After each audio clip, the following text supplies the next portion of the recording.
ಮಸೀದಿಯಲ್ಲಿ ಮಸೀದಿ ಅಧ್ಯಕ್ಷನಿಂದ ವ್ಯಕ್ತಿಯ ಮೇಲೆ ಹಲ್ಲೆ, ಎಫ್ಐಆರ್ ದಾಖಲು. ಬೆಂಗಳೂರಿನ ವಿಜಯಪುರದ ಜಾಮಿಯಾ ಮಸೀದಿನಲ್ಲಿ ಪ್ರಾರ್ಥನೆ ಸಲ್ಲಿಸಿ ಹೊರಬರುವ ಸಮಯದಲ್ಲಿ ಮಸೀದಿಯ ಅಧ್ಯಕ್ಷನಿಂದ ವ್ಯಕ್ತಿಯ ಮೇಲೆ ಹಲ್ಲೆ ನಡೆಸಿದ್ದು ರಾಮಮೂರ್ತಿ ನಗರ ಪೊಲೀಸ್ ಠಾಣೆಯಲ್ಲಿ ಪ್ರಕರಣ ದಾಖಲಾಗಿದೆ. ರಾಮಮೂರ್ತಿ ನಗರ ಸಮೀಪದ ವಿಜಯನಾಪುರದಲ್ಲಿರುವ ಜಾಮಿಯಾ ಮಸೀದಿಯಲ್ಲಿ ನಡೆದ ಘಟನೆ. ಮಸೀದಿಯ ಅಧ್ಯಕ್ಷ ಸೈಯದ್ ಆಯೂಬ್ ಎಂಬುವನು ರಿಯಾಜ್ ಖಾನ್ ಮೇಲೆ ಹಲ್ಲೆ ನಡೆಸಿದ್ದು ಕಳೆದ 2-3 ದಿನದ ಹಿಂದೆ ಕೌಟುಂಬಿಕ ಕಲದ ಹಿನ್ನೆಲೆ ಜಾಮಿಯಾ ಮಸೀದಿಗೆ ಹೋಗಿದ್ದ ರಿಯಾಜ್ ಕುಟುಂಬ ನ್ಯಾಯ ಪಂಚಾಯಿತಿ ಮಾಡಿದ್ರು. ಬಗೆಹರಿಯಾದ ಸಮಸ್ಯೆ ಬಳಿಕ ಮತ್ತೊಂದು ಮಸೀದಿಗೆ ಹೋಗಿದ್ದಕ್ಕೆ ಅಧ್ಯಕ್ಷ ಕೋಪಗೊಂಡು ಹಲ್ಲೆ ಮಾಡಿದ್ದಾರೆ. ಸುಮಾರು 25,000 ಹಣ ನೀಡುವಂತೆ ಒತ್ತಾಯಿಸಿದ್ದು ವ್ಯಕ್ತಿಯನ್ನ ಥಳಿಸುತ್ತಿರುವ ದೃಶ್ಯ ಮೊಬೈಲ್ ಕ್ಯಾಮೆರಾದಲ್ಲಿ ಸೆರೆಯಾಗಿದ್ದು ರಾಮಮೂರ್ತಿ ನಗರ ಪೊಲೀಸ್ ಠಾಣೆಯಲ್ಲಿ ದೂರು ದಾಖಲಾಗಿದ್ದು ತನಿಖೆ ಕೈಗೊಂಡಿದ್ದಾರೆ.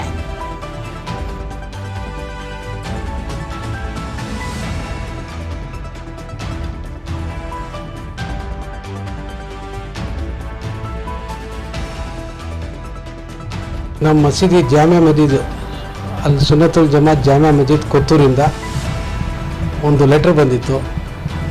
ಕರೆದ್ರು ಮಸೀದಿ ಹತ್ರ ಬನ್ನಿ ಅಂತ. ಅಲ್ಲಿ ಹೋದೆ, ನ್ಯಾಯಸ್ಥರು ಕರೆದ್ರು. ನ್ಯಾಯಸ್ಥರು ಅಂತ ಹೇಳಿದ್ರೆ ಬರೀ ಅಲ್ಲಿದ್ದು ಇಬ್ಬರೇ ಇದ್ದಿದ್ದು, ಸೈಯದ್ ಅಯ್ಯೂಬ್ ಅಂತ, ಅದಾದ ನಂತರ ಡಿ ಅನ್ವರ್ ಅಂತ ಇಬ್ಬರಿದ್ದರು. ಅದಾದ ನಂತರ ನನಗೆ ಹೇಳಿದರು, ಅವರು ನಮ್ಮ ಕಡೆಯಿಂದ ಅವ್ರು ಬಂದು ನನ್ನ ಮೇಲೆ ಕಂಪ್ಲೇಂಟ್ ಮಾಡಿದವರು ನಮ್ಮ ಫ್ಯಾಮಿಲಿಯವ್ರು ಬಂದಿದ್ದರು. ಆ ನ್ಯಾಯ ಹೇಳಿದರು, ನಮ್ಮ ಹತ್ರ ಒಂದು ಮಾತು ಹೇಳಿದ್ರು. ಏನಂತ ಹೇಳಿದ್ರು ಅವರು, ನಾವು ನ್ಯಾಯ ಮಾಡ್ತೀವಿ, ಆ ನ್ಯಾಯಕ್ಕೆ ಒಪ್ಕೋಬೇಕು ನೀವು ಅಂತೇಳಿದ್ರು. ನಾನು ಹೇಳಿದೆ, ಶರೀಯತ್ ಪ್ರಕಾರ ಮಾಡಿದರೆ ಅದಕ್ಕೆ ನಾನು ಒಪ್ಪಿಗೆ ಆಗ್ತೀನಿ ಅಂತ ಹೇಳಿದೆ. ಅದಾದ ನಂತರ ಅವ್ರು ಹೇಳಿದ್ರು, ಏನು ಮಾತಾಡ್ಬೋದು, ನಾವು ಹೇಳಿದ ಥರ ಕೇಳಬೇಕು ಅಂತೇಳಿದ್ರು. ಅದಕ್ಕೆ ನಾನು ಒಪ್ಕೊಂಡಿಲ್ಲ. ಲಾಸ್ಟಲ್ಲಿ ದುಡ್ಡಿನ ವ್ಯವಹಾರ ಹೇಳಿದ್ರು. ನಾನು ದುಡ್ಡು ಬಗ್ಗೆ ಮಾತಾಡಿಲ್ಲ, ಅದ್ರ ಬಗ್ಗೆ ನಾನು ಕೊಡೋಕ್ಕಾಗಲ್ಲ, ನ್ಯಾಯ ಕರೆಕ್ಟಾಗಿ ಮಾಡಿದ್ರೆ ಅದ್ರ ಪ್ರಕಾರ ಮಾಡಿ ಅಂತ ಹೇಳಿದೆ.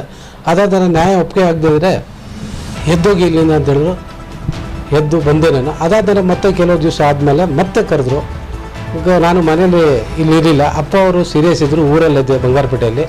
ಅದಾದ ನಂತರ ಬಂದ ಮೇಲೆ ಮತ್ತೆ 8 ಗಂಟೆ ಸಮಯ, ನಮಾಜಿನ ಸಮಯ ಇತ್ತು. ಆ ಟೈಮಲ್ಲಿ ನಮಾಜಿಗೆ ಹೋದೆ ನಾನು. ಮತ್ತು ಅವ್ರ ಮಗ ಇದ್ದಿದ್ದು ಫೋನ್ ಮಾಡ್ದೆ ನನಗೆ, ಫಸ್ಟ್ ಇಲ್ಲಿ ಬನ್ನಿರಿ ಅಂತ. ಆಮೇಲೆ ತಮ್ಮನಿಗೆ ಮತ್ತು ಮಗನ ಕಳಿಸಿದ ಮೇಲೆ ನನ್ನ ತಮ್ಮ ಮತ್ತು ಮಗ ಹೋದ್ಮೇಲೆ ಅವ್ರು ಏನು ಹೇಳಿದ್ದಾರೆ ಅಂತ ಹೇಳಿದ್ರೆ, ಈ ಥರ ನಾನು ಹೇಳ್ದಂಗೆ ಕೇಳಬೇಕು, ಕೇಳಿಬಿಟ್ಟು ಸೈನ್ ಆಗಬೇಕು, ಇಲ್ಲಿಂದ ಹೋಗ್ತಾ ಇರಬೇಕು, ಯಾವುದನ್ನು ನೀವು ಕೊಟ್ಟಿದ್ದು ತಗೊಂಡಿರೋದೆಲ್ಲ ಮಾತಾಡಬಾರ್ದು ಅಂತ ಹೇಳಿದ್ದಾರೆ.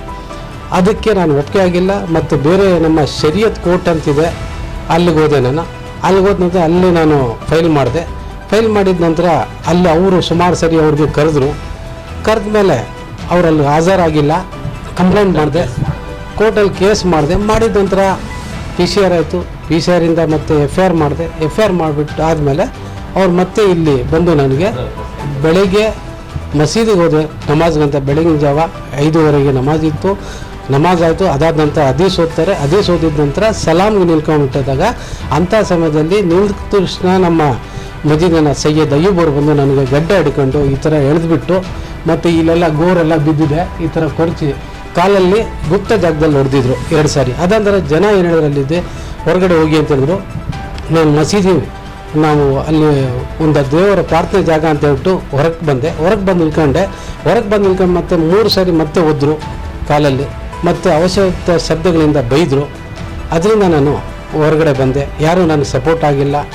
ನನಗೆ ಸರ್ಕಾರದಿಂದ ನನಗೆ ಇದು ನ್ಯಾಯ ಕೊಡಿಸಬೇಕು. ಅದಾದ ನಮ್ಮ ರಾಮಮೂರ್ತಿ ನಗರ ಪೊಲೀಸ್ ಠಾಣೆಯಿಂದ ನನಗೆ ಸಹಾಯ ಬೇಕು. ಇನ್ನೊಂದು ನಮ್ಮ ರಾಮಮೂರ್ತಿನ ಇದು ಪೊಲೀಸ್ ಠಾಣೆಯಲ್ಲಿ ನಾನು ಕಂಪ್ಲೇಂಟ್ ಕೊಟ್ಟ ನಂತರ ಎಲ್ಲ ಸ್ಟಾಫು ನನಗೆ ಭಾಳಷ್ಟು ಹೆಲ್ಪ್ ಮಾಡಿದರು. ಅವ್ರ ಕಡೆಯಿಂದ ಭಾಳ ನನಗೆ ಉಪಕಾರ ಸಿಕ್ತು.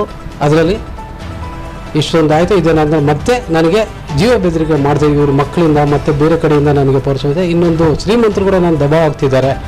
ಇನ್ನೊಂದು ಕೆಲವು ವ್ಯಕ್ತಿಗಳು, ನಮಗೆ ರಾಜಕೀಯ ವ್ಯಕ್ತಿಗಳಿಂದ ಸ್ವಲ್ಪ ನನಗೆ ಬೆದರಿಕೆ ಬರ್ತಾಯಿದೆ. ಈ ಥರ ತೊಂದರೆ ಆಗ್ತಾಯಿದೆ ನನಗೆ. ಇದಕ್ಕೆ ನಮ್ಮ ರಾಮಮೂರ್ತಿನ ಪೊಲೀಸ್ ಠಾಣೆಯಿಂದ ನನಗೆ ಸಹಾಯ ಬೇಕು. ಅದಾದಂಥ ನಮಗೆ ದೇವರು ಅದ್ರ ಮೇಲೆ ದೇವರಿದ್ದಾನೆ, ಅದ್ರ ಮೇಲೆ ನಾನು ಪ್ರಾರ್ಥನೆ ಮಾಡ್ತೇನೆ. ಸಾಕು, ಇಷ್ಟೇ ನಾನು ಹೇಳೋದು. ರಿಯಾಜ್ ಖಾನ್ ಅಂತ ಹೇಳ್ಬಿಟ್ಟು ನನ್ನ ಹೆಸರು. ಇವತ್ತಿನ ಬೆಳಗಿನ ಜಾವ ಏನಂತ ಹೇಳಿದ್ರೆ, ನಮ್ಮ ಮಸೀದಿ ಮೌಜನ್ ಅಂತಾರೆ, ಅವ್ರ ಕಡೆಯಿಂದ ಒಂದು ನೋಟಿಸ್ ಕಳಿಸಿದ್ದಾರೆ ನನಗೆ. ಏನಂತ ಹೇಳಿದ್ರೆ, ಮಸೀದಿಗೆ ಬರಬಾರ್ದು, ಮಸೀದಿಯಿಂದ ಯಾವುದೇ ಜಾಗ ಇಲ್ಲ ಅವರು ಕುಟುಂಬಕ್ಕೆ. ಮಸೀದಿಯಲ್ಲಿ ಮದುವೆ ಮಾಡಬೇಕು, ನಮ್ಮ ಕುಟುಂಬದಲ್ಲಿ ಗಂಡ್ಮಗು ಏನಾಗಬೇಕಾದ್ರೆ ಒಂದು ಸನದ್ ಅಂತ ಕೊಡ್ತಾರೆ. ಅದು ಸನದ್ ಕೊಡಲ್ಲ ಇವ್ರಿಗೆ ಅಂತ ಹೇಳಿದ್ದಾರೆ. ದಫ್ತರ್ ಅಂತ ಹೇಳ್ತಾರೆ, ಅದಕ್ಕೆ ದಫ್ತರ್ ಅಂತ ಹೇಳಿದ್ದಾರೆ. ದಫ್ತರ್ ಕೊಡಲ್ಲ ಅಂತ ಹೇಳಿದ್ದಾರೆ. ಇನ್ನೊಂದೇನಂತಂದರೆ ಕಬ್ರಸ್ತಾನಲ್ಲಿ ನಮಗೆ ಸಮಾಧಿ ಮಾಡೋಕ್ಕೆ ಜಾಗ ಕೊಡಲ್ಲ ಅಂತ ಹೇಳಿದ್ದಾರೆ. ಇವ್ರಿಗೆ ಯಾವುದಕ್ಕೂ ಮಾತುಕತೆಯಲ್ಲಿ ಯಾರು ನಮ್ಮ ಜಮಾತ್ ಕಡೆಯಿಂದ ಬರಲ್ಲ ಅಂತ ಹೇಳ್ಬಿಟ್ಟು ಈ ಥರ ಒಂದು ಸೀಲ್ ಸಿಗ್ನೇಚರ್ ಹಾಕಿ ನಮ್ಮ ಜಾಮಿಯಾ ಮಜೀದು ಸೈಯದ್ ಅಯ್ಯೂಬು ಮತ್ತು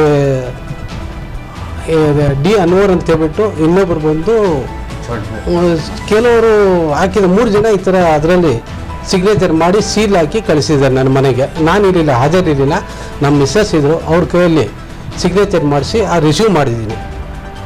ಅದನ್ನು ತೊಗೊಂಡು ಮಾಡಿದ್ದೀನಿ ಸರ್. ಬೆಳಗಿನ ಜಾವ ನಮಾಜ್ ಆದ ನಂತರ 5:50ಕ್ಕೆ ಶುರು ಆಯಿತು. ನಮಾಜ್ ಆದಮೇಲೆ ಹದೀಸ್ ಮುಗಿದಿದ್ಮೇಲೆ ಸಲಾಮ್ ನಿಲ್ಕೊಳ್ತೀವಿ ನಾವು. ಸಲಾಮ್ ಓದೋ ಟೈಮಲ್ಲಿ ಇನ್ನೂ 5:50ಕ್ಕೆ ಹಲ್ಲೆ ಆಯಿತು. 5:50ರಿಂದ 6 ಗಂಟೆ 10 ನಿಮಿಷದ ತನಕ ನಮ್ಮ ಮೇಲೆ ಹಲ್ಲೆ ಆಯಿತು. ಸೈಯದ್ ಅಯ್ಯೂಬ್ ಅಂತ ಅಲ್ಲೇ ಸರಿ, ಅಲ್ಲಿ ಮಸೀದಲ್ಲಿ ಪ್ರೆಸಿಡೆಂಟ್ ಆಗಿದ್ದಾರೆ ಅವರು.